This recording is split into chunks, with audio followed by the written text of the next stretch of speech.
Chaque année, le mois de septembre est consacré à la lutte contre les cancers pédiatriques, première cause de décès par maladie chez les moins de 20 ans. Heureusement, la recherche permet aujourd'hui de guérir 80% des cancers de l'enfant, mais avec parfois des séquelles à vie, qu'elles soient physiques ou psychologiques. Les aguerris en savent quelque chose, anciens malades devenus adultes. C'est comme ça qu'ils ont nommé leur association à Biblicir, Cécile Chabanot et Vincent Plévin.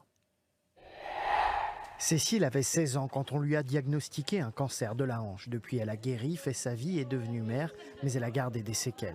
Ça va Alexis? Oui, ça va et toi?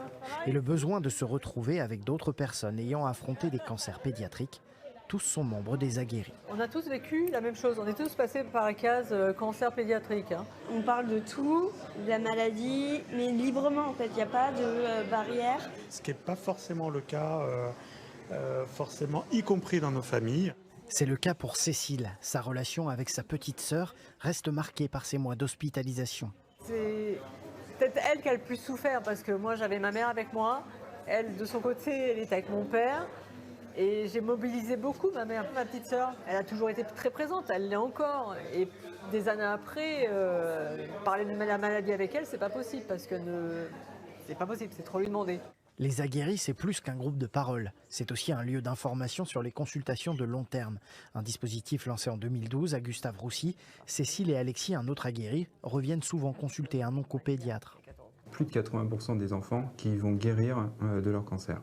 Le problème étant que cette guérison peut se faire avec des séquelles ou avec des complications qui peuvent survenir extrêmement tardivement par rapport au traitement administré. Grâce à ces consultations qui aident aussi la recherche, Alexis a pu découvrir en 2012 qu'il souffrait d'un cancer de la thyroïde après avoir vaincu 2 cancers des glandes lymphatiques dans les années 90. C'est pas qu'un lieu de malheur, hein. On a vécu ici, donc forcément on a aussi beaucoup ri avec les clowns et les dames roses. Hein. Forts de leur histoire, les aguerris sont là aussi pour rassurer des parents d'enfants malades.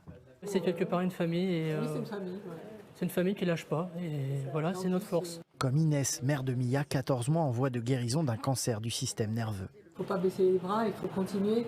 Et que oui, il va falloir continuer parce que c'est un long chemin, qu'il faudrait qu'elle soit accompagnée, par ses parents, mais aussi par les oncopédiatres d'ici, parce que elle a toute sa vie devant elle. Ça fait du bien en fait d'entendre qu'il y a un après et que même si on est guéri, on continue à avoir un suivi ici. Franchement, ça fait du bien. Le cancer marque une vie qui continue après la maladie et de bien belle manière pour Alexis qui vient de devenir père de jumeaux et qui par hasard ce jour-là tombe sur la médecin qui l'a soigné de ses 2 premiers cancers.